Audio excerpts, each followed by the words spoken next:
காளான் கிரேவி எப்படி செய்கிறதுன்னு பார்க்கலாமா? அதுக்கு ஃபஸ்ட்டு அடுப்பில் வடை சட்டி வச்சுக்கணும்.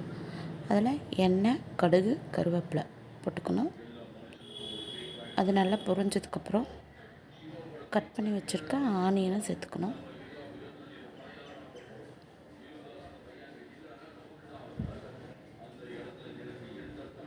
அதை நல்லா வதக்கிக்கணும்.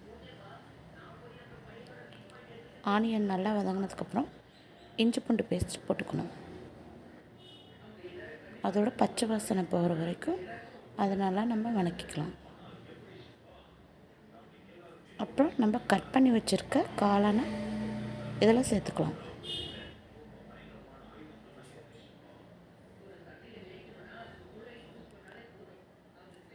நல்லா வதக்கிக்கலாம். அடுத்து மஞ்சத்தூள் போட்டு நல்லா வதக்கிக்கலாம். இந்த காளான் கிரேவிக்கு நம்ம தண்ணி எதுவும் ஊற்றக்கூடாது.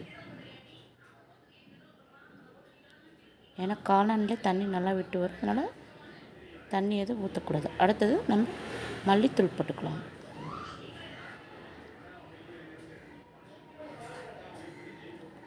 அடுத்தது கறி மசால் தூள், மிளகாத்தூள் இதெல்லாம் போட்டு நல்லா மிக்ஸ் ஆகிற வரைக்கும் நல்லா வதக்கிக்கலாம்.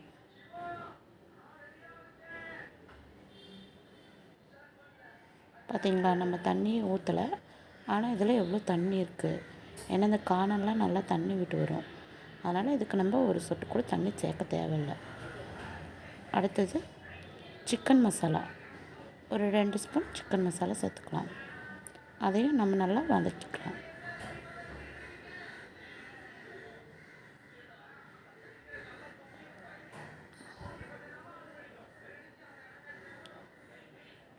அடுத்து சோம்புத்தூள், அது ஒரு 1/2 ஸ்பூன் சோம்புத்தூள் சேர்த்துக்கலாம்.